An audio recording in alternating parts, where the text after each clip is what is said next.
The morning sun peeked through the tall glass windows of Apex Technologies as Lisa walked through the front doors. She took a deep breath, smoothed down her simple blue blazer, and looked around the busy lobby. This wasn't just any Monday for her, it was her first day as the new Chief Operations Officer, though nobody except the CEO and HR Director knew that yet. Lisa had a plan. After years of fixing broken companies and seeing how managers often put on a show when higher-ups were around, she wanted to see the real Apex, the good, the bad, and the ugly.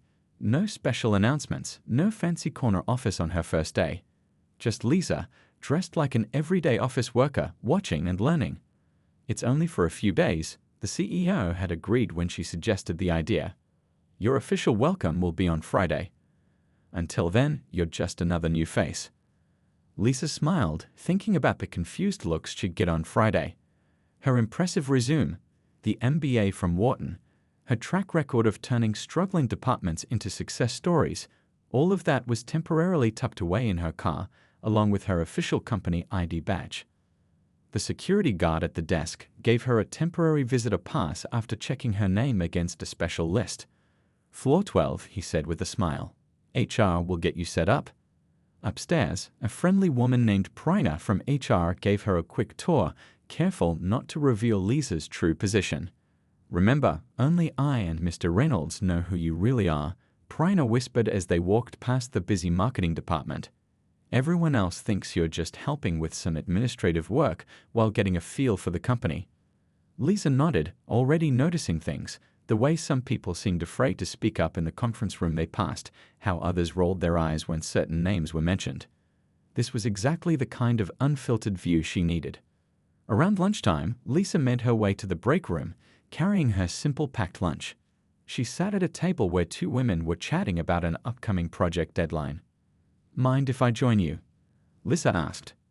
Not at all, said one woman, introducing herself as Deepa from accounting.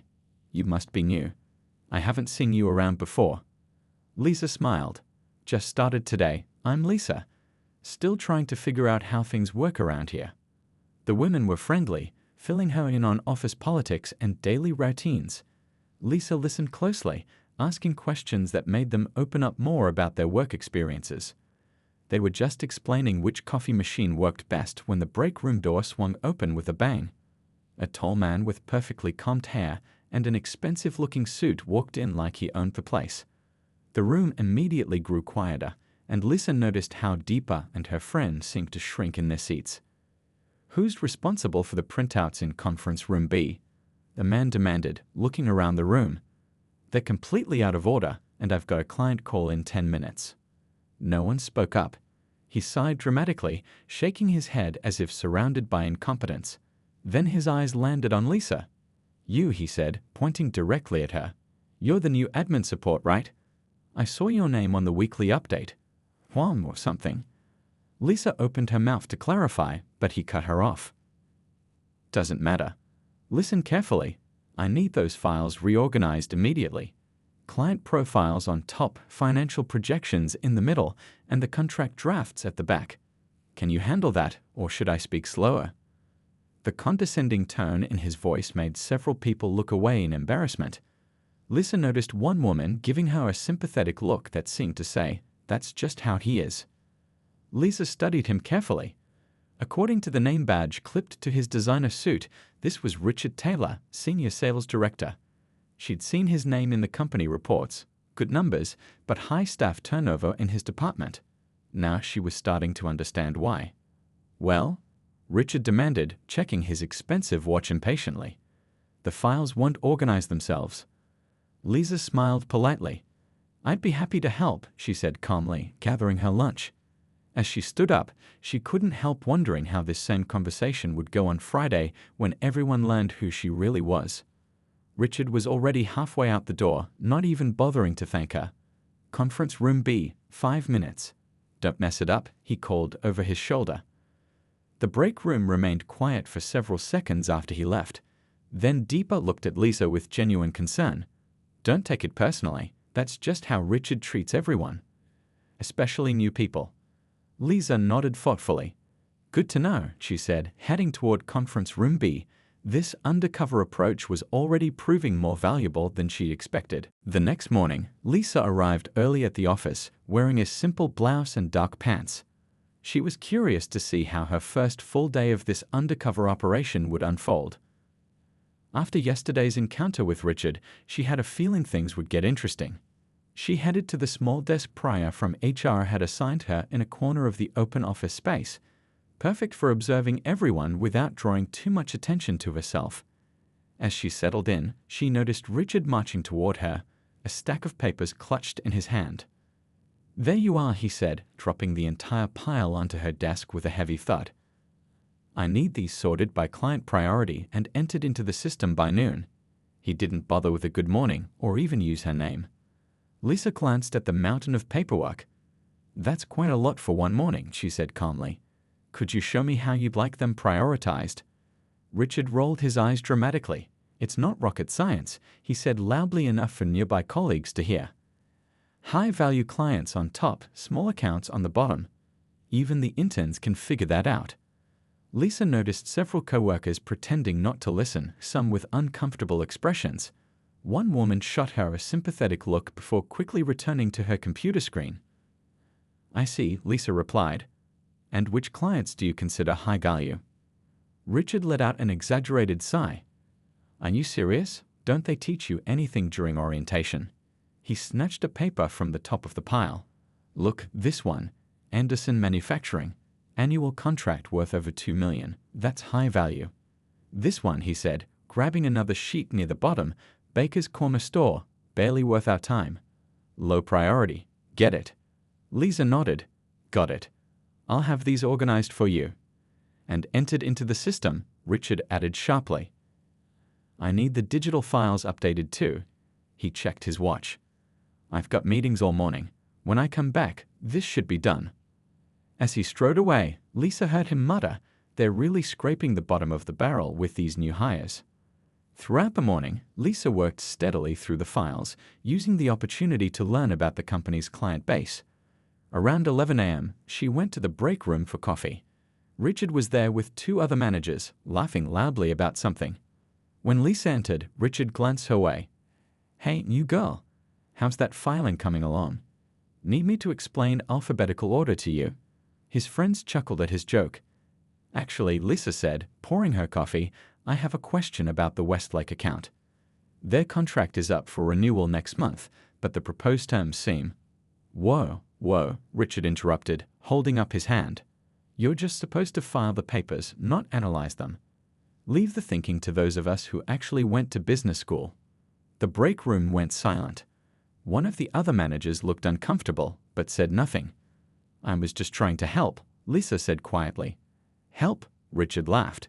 "You want to help? Stick to what you're told to do. Don't try to punch above your weight class." He turned to his colleagues. "This is what happens when HR rushes the hiring process. They bring in people who don't know their place." The humiliation burned, even though Lisa knew this was exactly why she'd chosen to go undercover. She was seeing the real Richard, the one employees had to deal with every day. Back at her desk, a woman named Tina leaned over. "Don't feel bad," she whispered. "Richard treats everyone like that. Last month he made our intern cry during a staff meeting." "Does he always get away with it?" Lisa asked. Tina nodded. "He brings in big contracts, so management looks the other way. We've all just learned to avoid him when possible." Throughout the afternoon, Lisa watched Richard in action, taking credit for his team's ideas during a presentation, criticizing a young analyst's report in front of everyone, and steamrolling over anyone who disagreed with him. At the end of the day, he stopped by her desk again. "You didn't finish entering all those files," he said accusingly. "Actually, I did," Lisa replied, showing him the completed database entries. "And I noticed several accounts that haven't been contacted in over 6 months. Might be worth following up." Richard stared at her for a moment, surprised she'd completed the work. Then his expression hardened. "Did I ask for your business advice? Just stick to admin work. That's all you're good for around here." As he walked away, Lisa quietly took out her notebook and added another entry. By Friday, she'd have quite the file on Richard Taylor. and she was beginning to form a very clear picture of exactly what needed to change at Apex Technologies. Day 3 of Lisa's undercover mission began with rain tapping against the office windows. She arrived with her small notebook tucked discreetly in her pocket, ready for another day of observations. The temporary desk she'd been using now felt familiar, and several coworkers greeted her with friendly smiles as she settled in. "Morning, Lisa," called Tina from the neighboring cubicle. "Coffee's fresh in the break room if you want some." Lisa thanked her and headed to grab a cup. The break room was busy with morning chatter, but conversations died down when Richard walked in. He moved straight to the premium coffee machine, the one with a handwritten note saying "management only," and poured himself a large cup. "Big presentation today, people," he announced to nobody in particular. "The Anderson account is finally signing their renewal. 2 years of work, but I got them to increase their package by 15%. He looked around the room as if expecting applause. Lisa noticed how a woman in the corner, Maid from the design team, she'd learned yesterday, seemed to shrink in her seat. Interesting. Back at her desk, Lisa casually struck up a conversation with Tina. "That Anderson accounts sounds like a big win." Tina glanced around before leaning closer. It was actually May's redesign that sealed the deal. She worked weekends for a month creating a custom interface for them. But watch, Richard will take all the credit during the announcement. Throughout the morning, Lisa moved carefully around the office, filing papers, delivering messages, and all the while watching and listening. In the copy room, she helped a nervous intern named Dev, who was frantically trying to prepare handouts for Richard's presentation. "He'll kill me if these aren't perfect," Dev said, hands shaking slightly as he tried to fix a paper jam.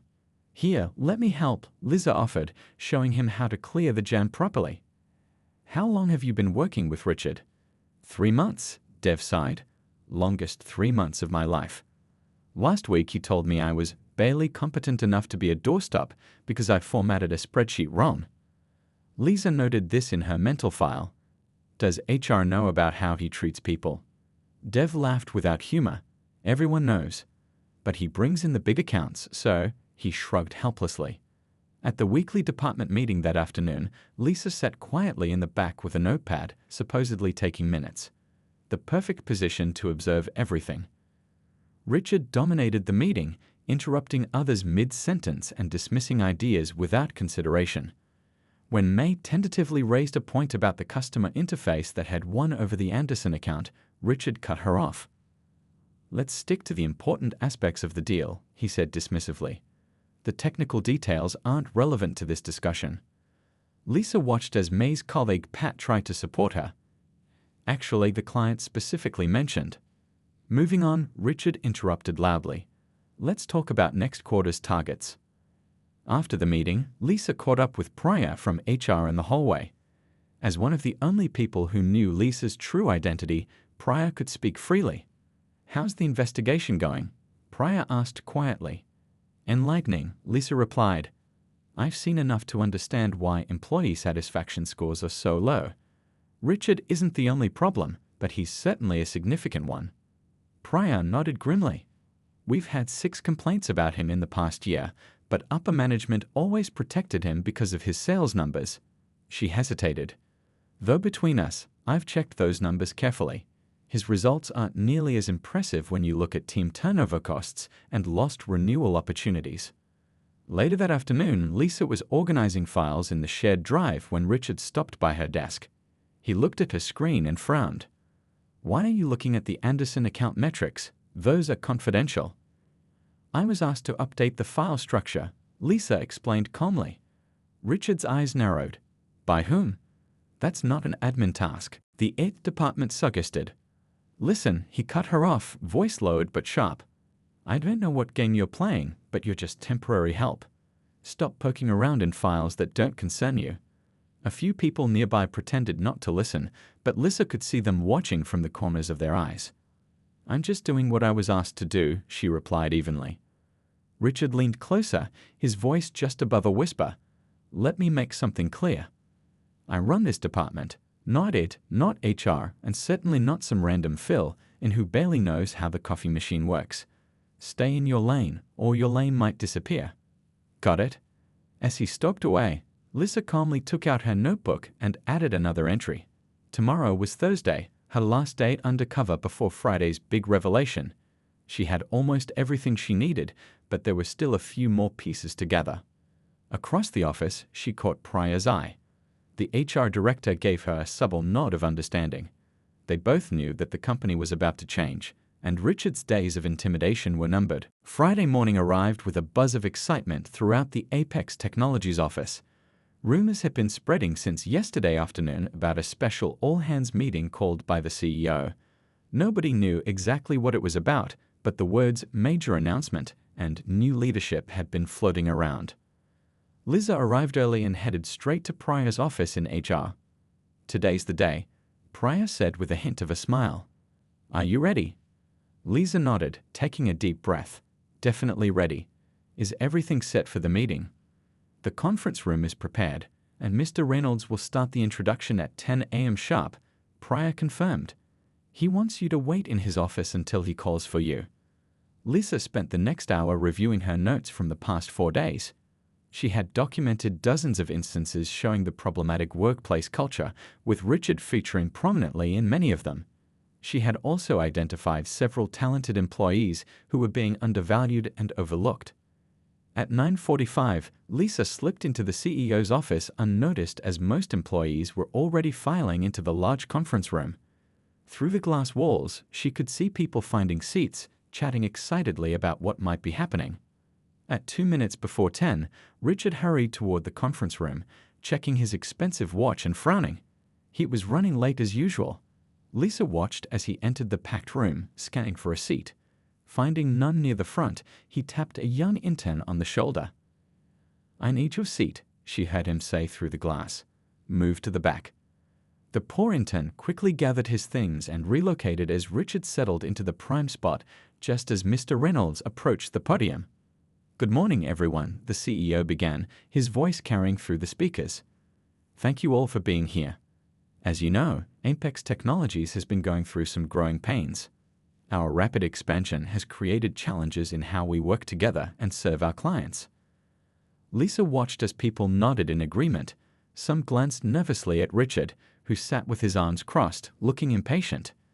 "That's why," Mr. Reynolds continued, "I'm thrilled to announce that we've brought on a new Chief Operations Officer who will be overseeing all departmental operations and helping us build a stronger, more collaborative company culture." A murmur ran through the crowd. Richard straightened up, suddenly interested. "Our new COO brings impressive credentials, an MBA from Wharton Business School, 15 years of experience in corporate restructuring, and a track record of turning struggling departments into industry leaders." Lisa took a deep breath and checked her appearance one last time. She had traded her casual clothes for a professional navy blue suit. Her hair was neatly styled, and she wore the official company ID badge that displayed her full name and title. "What makes this announcement especially unique," Mr. Reynolds said with a slight smile, "is that our new COO has actually been with us all week, getting a first-hand look at how we operate." Confused looks spread across the room. Richard frowned, glancing around as if trying to spot a new face he might have missed. Without further ado, the CEO continued, "I'd like to introduce you to Lisa Huang, our new Chief Operations Officer." Lisa stepped out of the office and walked confidently toward the podium. As she passed through the conference room doors, the reaction was immediate. Gasps and whispers erupted as people recognized the admin temp who had been quietly working among them all week. But no reaction was more priceless than Richard's. His face drained of color as Lisa walked past him. His mouth opened and closed without making a sound, like a fish out of water. The young intern he had displaced was now grinning broadly from the back row. Lisa shook Mr. Reynolds' hand and turned to address the room. "Thank you for that introduction," she said, her voice warm but authoritative. "And thank you to everyone at Apex Foreign Educational First Week." A nervous laugh rippled through the crowd. Richard sank lower in his seat, loosening his tie as if it had suddenly become too tight. "Over the past 4 days, I've had the unique opportunity to experience this company as many of you do every day," Lisa continued. "I've seen our strengths and our challenges firsthand, not as an executive, but as someone working alongside you." Her eyes briefly met Richard's before moving on. He looked away quickly, his face now flushed with embarrassment. I believe in seeing things as they truly are before making changes, Lisa explained. And now that I have, I'm excited to work with all of you to build the kind of workplace where everyone can thrive. The room burst into applause, some clapping harder than others. Tina and Maya exchanged delighted looks. Dev the intern was practically bouncing in his seat. Lisa smiled. Let's take a short break, and then I'd like to share my initial observations and next steps. We have a lot of work to do together. As people stood up, buzzing with excitement, Richard remained frozen in his chair, the full weight of his past behavior crashing down around him. The woman he had humiliated for days was now his boss. After the meeting, the office buzzed with excitement. People huddled in small groups, whispering and occasionally glancing toward Lisa's new corner office. The nameplate was already mounted beside the door. Lisa Huang, Chief Operations Officer. Richard remained in his seat long after most people had left the conference room. His mind raced, replaying every harsh word, every dismissive gesture he had directed at Lisa over the past 4 days. His stomach twisted into knots as he remembered calling her barely competent enough to use the copy machine within earshot of half the department. Finally, when the room was empty, he stood up on shaky legs. He had to fix this somehow. His career, his reputation, everything was on the line. As Richard approached Lisa's office, he saw Priya from HR stepping out. She gave him a knowing look before walking away. Through the glass wall, he could see Lisa at her desk, reviewing documents. She looked completely different now, confident, authoritative, every inch an executive. Richard knocked tentatively on the door frame. "Come in," Lisa said without looking up. He stepped inside, adjusting his tie nervously. "Miss Huang, I wanted to, that is, about this week." Lisa finally looked up, her expression neutral. "Richard, please have a seat." He sank into the chair across from her desk, struggling to find the right words. "I want to apologize for my behavior. If I had known who you were." "That's exactly the problem, isn't it?" Lisa interrupted, her voice calm but firm. "You shouldn't treat anyone the way you treated me, regardless of their position." Richard's face flushed. "I understand. It was unprofessional of me. I've been under a lot of pressure with the Anderson account, and sometimes I can be a bit direct." "Direct?" Lisa raised an eyebrow. She opened a folder on her desk. "Let's review what direct looked like this week. On Monday, you told me I wasn't smart enough to understand basic filing. On Tuesday, you mocked me in front of the entire break room. On Wednesday, you took credit for May's work on the Anderson interface. And yesterday, you threatened my job for looking at files you claimed were above my pay grade." Each example felt like a physical blow. Richard stared at the floor, unable to meet her gaze. "The worst part," Lisa continued, "is that I'm not the only one you've treated this way. I've spoken with dozens of employees this week who described similar experiences with you." "They're exaggerating," Richard said automatically, then immediately regretted it. Lisa's expression hardened. "Are they? Should I play the recording of you telling Dev he was worthless for formatting a spreadsheet incorrectly?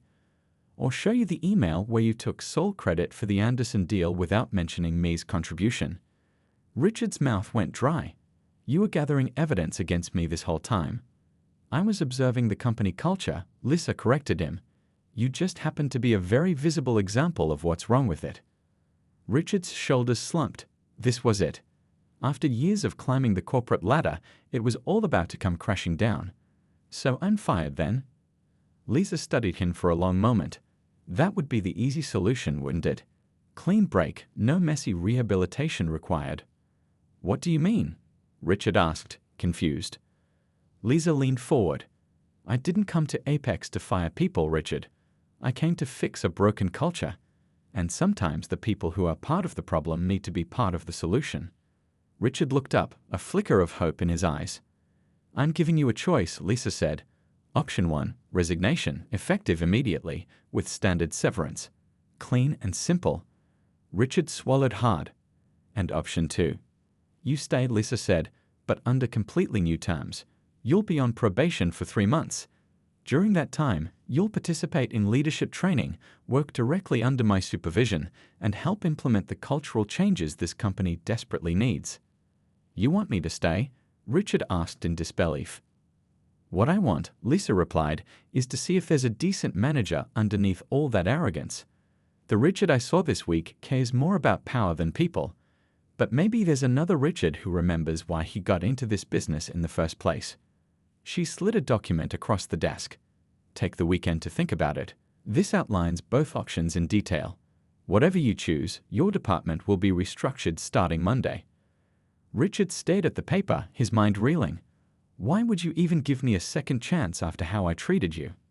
Lisa's expression softened slightly, because firing you would be easy. Helping you change would actually make a difference. She stood up, signaling the end of the conversation. The choice is yours, Richard.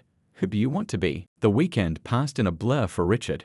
He barely slept, his mind constantly replaying Lisa's words and the choice she had given him. His apartment felt too quiet, too empty as he paced back and forth, the decision document sitting untouched on his coffee table. By Sunday evening, he found himself sitting in a small neighborhood park, watching families enjoy the last hours of their weekend. A father was teaching his young daughter how to ride a bike, showing incredible patience as she wobbled and fell again and again. Each time, the father helped her up with encouraging words, never once losing his temper. Richard thought about his own approach to teaching his team members. Had he ever shown that kind of patience? That kind of support? The honest answer made him uncomfortable. Monday morning arrived with gray clouds hanging over the city. Richard stood outside the Apex Technologies building, clutching his decision paper in one hand and a small cardboard box in the other. He had packed up a few personal items from his desk, unsure if he'd be staying or going. The office felt different as he walked in. People were gathered around Mia's desk, congratulating her on something. He caught snippets of conversation, project lead, and well-deserved promotion. When they noticed him, the chatter died down, and several people quickly returned to their desks. As Richard approached his office, he was surprised to find his nameplate had been removed. A maintenance worker was installing a new one. Tina Chen, Team Lead, Client Services. Your things have been moved to the desk near the window, Priya from HR explained, suddenly appearing beside him. Lisa wanted you to have a good view for your new role. So she assumes I'm staying, Richard said quietly. Priya shrugged. She's an optimist, but the choice is still yours. She pointed toward Lisa's office. She's waiting for you. Richard took a deep breath and walked to Lisa's door. Through the glass, he could see her on the phone, nodding as she took notes. When she spotted him, she motioned for him to come in and take a seat. As he sat down, he noticed a stack of books on leadership and emotional intelligence on a side table, along with a fresh notebook labeled Richard's Progress. Lisa finished her call and turned to him with a questioning look. So, what's your decision? Without a word, Richard placed the document on her desk. The signature line at the bottom of option 2, the rehabilitation program, bore his signature. Lisa studied it for a moment, then looked up at him. I'll be honest, Richard. I thought you'd take the easy way out. So did I, he admitted. It would have been simpler to walk away with my pride somewhat intact. Find another job where nobody knows what happened here. What changed your mind? Lisa asked. Richard hesitated, struggling to find the right words. Yesterday, I saw this father teaching his daughter to ride a bike. He was so patient, so supportive, even when she kept failing. And I realized I've never been that kind of leader. I've been the opposite. He cleared his throat. I don't want to be that person anymore. Lisa nodded, seemingly satisfied with his answer. This won't be easy, Richard. The program I've designed isn't just about checking boxes. It's about fundamental change. I understand. Do you? Lisa leaned forward. For the next 3 months, you'll be working directly under Tina, who's been promoted to your former position. You'll participate in daily feedback sessions, weekly leadership training, and regular team-building exercises. Most importantly, you'll need to make amends with everyone you've hurt in this office. Richard winced but nodded. I'm ready. One more thing, Lisa added.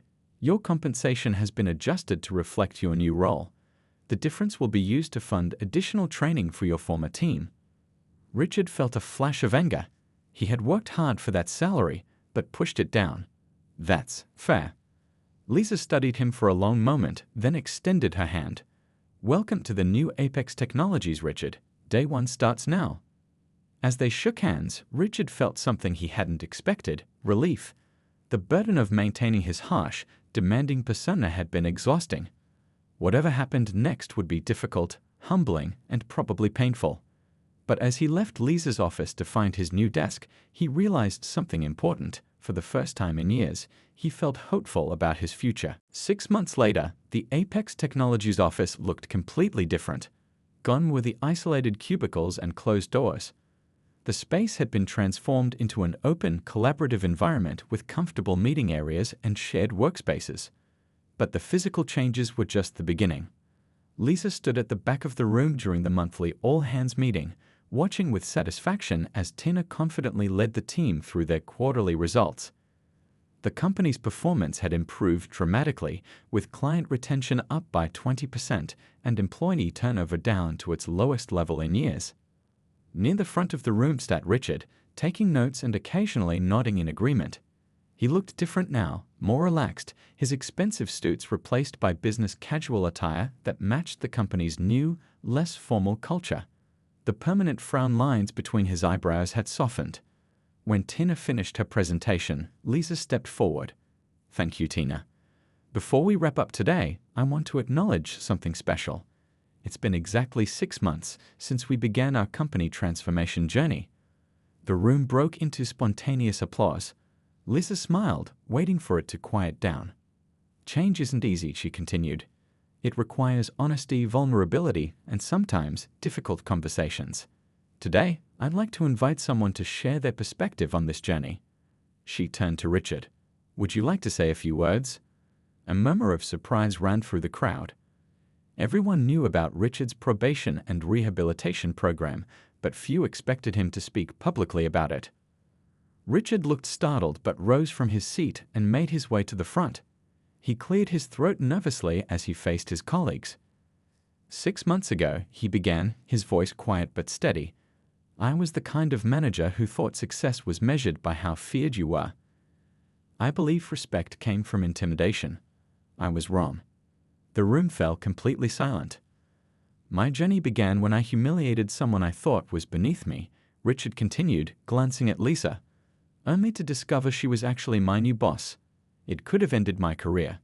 Instead, it became the wake-up call I desperately needed." Richard took a deep breath. The rehabilitation program wasn't easy. The first team-building exercise was a disaster. Nobody would even make eye contact with me. During feedback sessions, I heard painful truths about how my behavior had hurt people. There were days I wanted to quit. He paused, looking around the room at faces that had once feared him. But something unexpected happened along the way. When I finally stopped talking and started listening, I learned more in 6 months than I had in 6 years. Mai taught me how to give credit instead of taking it. Dev showed me how teaching beats criticizing every time.